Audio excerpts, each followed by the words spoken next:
Совсем скоро мы отметим 80-летие победы в Великой Отечественной войне. Для нашей страны эта дата наполнена особым смыслом. Это священная память о погибших на полях сражений и работавших в тылу. Это наша история, наша боль, наша гордость. Хангаласский улус, как и многие другие уголки нашей страны, пережил тяжелые испытания, связанные с войной. К сожалению, сейчас в районе не осталось ни одного ветерана, который мог бы поделиться воспоминаниями с фронта. Однако память о подвиге наших предков продолжают хранить те, кто трудился в тылу и вырос в военное время. На сегодняшний день в Улусе осталось всего 55 ветеранов тыла, 10 вдов ветеранов войны, 429 детей войны и одна блокадница. В этой передаче мы услышим рассказы живых свидетелей тех суровых лет. Мы узнаем, как они пережили годы войны, какую помощь оказывали в тылу, как сохраняли надежду и веру в победу, а также как живут сегодня. Первые герои нашей передачи – супружеская пара Марковых, Владимир и Анна, проживающие в заречном селе Кердем. Они оба носят звание «Дети войны». Анна родом из села Улаханан. Когда началась война, ей было всего 5 лет. Отец был призван на фронт, и мама осталась одна с 5 детьми. Как и многие в те годы, они жили в условиях крайнего дефицита. В их рационе были лишь каша и черный хлеб, изготовленный из злаковых отходов. Но даже этот хлеб был на вес золота. Его выдавали строго лишь определенное количество. Однажды к нам подселили одну женщину, но она на ферме работать должна была. И она свой хлеб положила на кровати наверху на полку. Мы встали и пахнет хлебом. Мы остались, детей одни только остались. Ага. И этот кусочек хлеба мы съели. Потом разборки были, кто это Ну, сделал? так испугались, мы, наверное, будет страшно. Детей не наказали, но впоследствии та женщина на всякий случай прятала свой кусок хлеба, чтобы снова не искушать детей. Особенно ярко в памяти Анны остался День Победы. В школе всех собрали, сказали, что победа. Ага. И все учителя пришли нарядными. Стол накрыли в одном большом классе. Всех детей там посадили и гостили нас вкуснятинками. Конфеты, печенье и что-то такое вкусненькое, желтое. Ага. Я этот вкус прямо до сих пор помню. Оказалось, это компот абрикос. Большущая половина компота. Супруг Владимир Марков провел свое детство в селе Титебя Жемконского первого наслега. Его детство было полным одиночества. Все родные братья и сестры рано ушли из жизни, и он остался один. Деревни пусто, ребятишек нет. Проснулся я, кашу маленькую ел, и хожу с края до края. Потом а днем что кушаю, не знаю, никто не кормит. Владимир хорошо запомнил момент, когда его родного дядю призвали на фронт. Тогда все взрослые работали в колхозе, и провожать пришлось маленькому мальчику. Мать с отцом на острове не встречали. Брат матери тоже не встречали, не проводили. Только одна старуха. Ей чай пили, и тем конец. Он во втором Жемконе пошел, оттуда лодкой Покровск. И тем конец. Больше не увидели. Даже писем не было. Дядя так и не вернулся с фронта, но спустя десятилетия пришел запрос о его судьбе. Его вспоминал один генерал Петров и спросил через газету, такой, с Орджоникидзевского района, с колхоза Калинин, Михайлов Николай Семенович был у меня отличным пулеметчиком. Он жив или не жив? Это День Победы 30-летия. В общей сложности Марковы прожили вместе более 60 лет, и в августе они отметят свою 61-ю годовщину свадьбы. Они вырастили 2 дочерей, которые подарили им внуков и правнуков. Анна Маркова – отличник советской потребительской кооперации, ветеран труда и награждена знаком за вклад в развитие потреб кооперации России. Глава семейства Владимир Марков – ветеран труда и почетный гражданин Хангаласского района.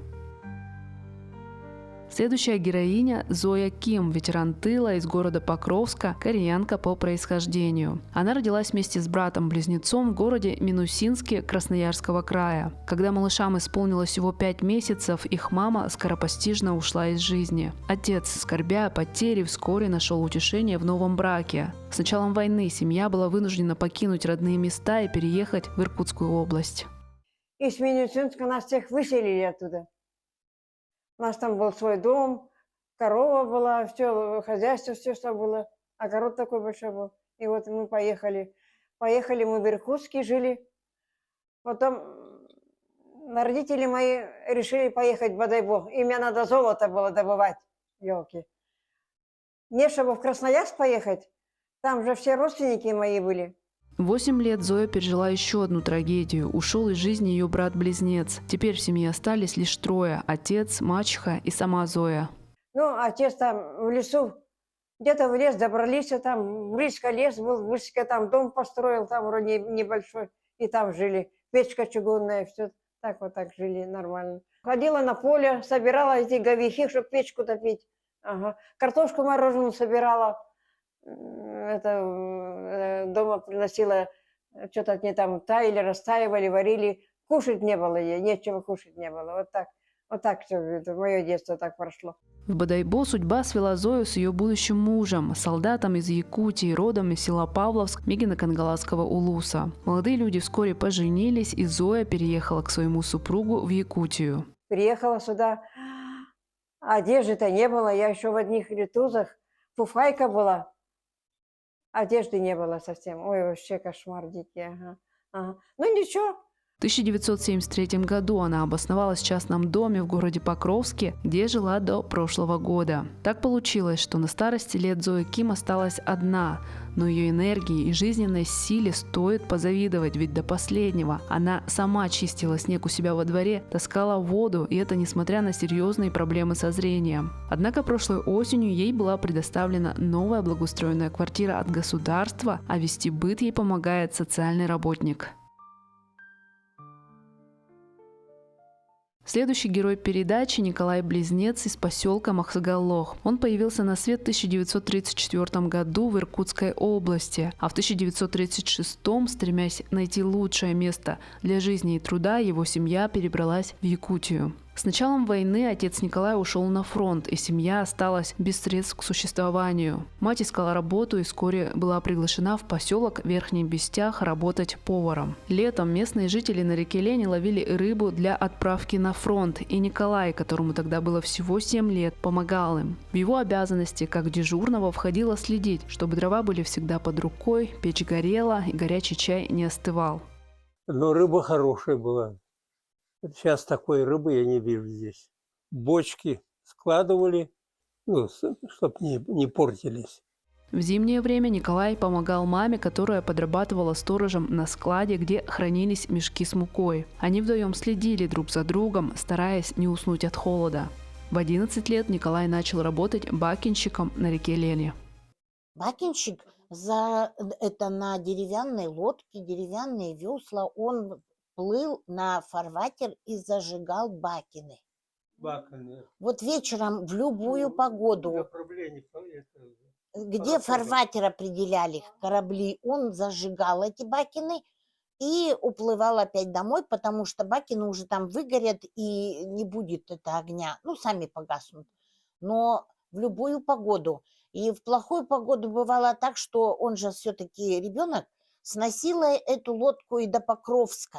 Вот он зажгет, а потом не может вернуться домой. И всяко разно по берегу эти весла, и пешком. Особого упоминания заслуживает отец Николая, Василий Близнец. Призванный в начале войны, он прошел через все ее ужасы, дошел до Калининграда и участвовал в легендарной битве на Курской дуге. Вернувшись домой с медалями и орденами, он навсегда сохранил в себе следы тех страшных лет, которые не отпускали его до конца жизни. Вроде бы он на днем работает, все такое там с детьми, с людьми, а вечером как приходит, спать ложится и начинает у него и подскакивал, и кричал, и в бой, и ложитесь, и все. Ну, то есть воевал потом всю оставшуюся жизнь. Евдокия Аркадьева, вдова ветерана войны Николая Анисимова, единственная в своем статусе в немигюнском наследии. Ее детство прошло в селе Тайонары, где в годы войны она вместе с другими детьми помогала в колхозе. Из мужчин в селе остались только 2 старика, которые собрали всех детей, в том числе и меня, и отправили работать на поле. В то время тракторов не было. Пахали землю на быках, а мы, дети, держали и направляли их. Они были очень сильными и часто не поддавались. Старики кричали на нас: «Тяни его, тяни!» Я старалась тянуть, но они упирались и не шли. А если и шли, то наступали копытами на ноги. Было больно до слез.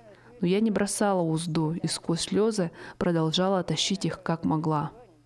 Муж Евдокии, Николай Анисимов, был призван на фронт в 1942 году и благополучно вернулся домой. Они встретились в 1950 году на лесозаготовках, а в 1952 году сыграли свадьбу и переехали в Немигюнский Наслег. Евдокия также является матерью героини и родила и воспитала 7 детей. Пока был жив ее муж, Евдокия всегда отмечала День Победы вместе с ним. В этот день мы всегда накрывали праздничный стол. Так как мой муж был кадровым охотником, на столе обязательно была либо зайчатина, либо бельчатина. Сейчас Евдокия Аркадьева живет с дочерью в селе Ой. В свое время она работала поваром и теперь, несмотря на свои 90 лет, до сих пор радует своих близких домашней выпечкой и фирменным жарким. Далее речь пойдет о единственной блокаднице в Хангаласском улусе Эмме Потаповой. Она родилась 5 мая 1941 года, а уже в сентябре началась блокада Ленинграда. Эмма вместе с мамой и бабушкой оказалась в центре этих трагических событий. В 1942 году их эвакуировали в Якутию, Верхоянский район. Ехали мы по Ладожскому озеру. Говорит, народу много в машине, и продукты везли, и людей везли. Машины, говорит, тонули, проваливались, люди погибали, продукты погибали. Порча продуктов была, все продукты тонули. К сожалению, на севере бабушка Эмма умерла от голода, а в 1946 году девочка с мамой перебрались в Покровск. Я в 5 лет в Покровске здесь ходила, милостину собирала. Мама работать не могла. А я милостину собирала в 5 лет. Всю жизнь Эмма Потапова прожила в Покровске. Здесь она создала семью, воспитала детей, работала в сахапечати в киоске. Многие покровчане знают и любят ее. В настоящее время пожилая женщина живет в центре города, о ней заботятся 2 сиделки. В день снятия блокады Эмму Потапову навещают представители администрации района и города, а 9 мая для нее особенный праздник. Каждый день Победы, каждый год дочка меня вывозит на курган. После всего праздничного происшествия дочка меня по поселку развозит. Экскурсию прохожу. Следующий герой передачи – Михаил Яковлев, единственный оставшийся мужчина-ветеран тыла в Актемском Наслегии. Война началась, когда ему было всего 11 лет. Годы войны, конечно, были тяжелыми. Ничего нормального не было. Ни одежды, ни еды. Помню, как в местности, где отмечали ИСЭХ, мы собирали сосновую заболонь, варили ее до состояния каши и ели. Хоть так желудок немного наполнялся. Вот такие времена пережили. С 1942 года я стал помогать взрослым на сенокосе. Мы заготавливали сено и отправляли его на фронт для лошадей. Сейчас, несмотря на свой почтенный возраст 95 лет, Михаил Яковлев ведет активную жизнь. Заготавливает лед, занимается домашними делами, по пятницам обязательно ездит в баню в Покровск и ежедневно делает зарядку. Однако у ветерана есть проблема, незаживающая рана, и она связана с жильем. С этим вопросом он не раз обращался к главе своего наслега и к главе Улуса. Дому, в котором он живет почти 100 лет, это очень ветхое здание. Этот дом построен в 1928 году. Живем здесь впятером, я, моя дочь, которая заботится обо мне, и 3 внучат. Хотелось бы провести остаток жизни в более комфортных условиях и получить помощь от государства по жилищному вопросу, но, к сожалению, ее нет. Мы услышали уникальные истории героев передачи, пронизанные горем и радостью, самоотверженностью и силой духа. Их воспоминания не только потрясают нас ужасами минувших лет, но и вдохновляют на проявление стойкости и жизнелюбия в настоящем. Эти рассказы необходимо сохранить и передавать новым поколениям, чтобы никогда не забывать, что мир – это ценность, которую мы все должны беречь.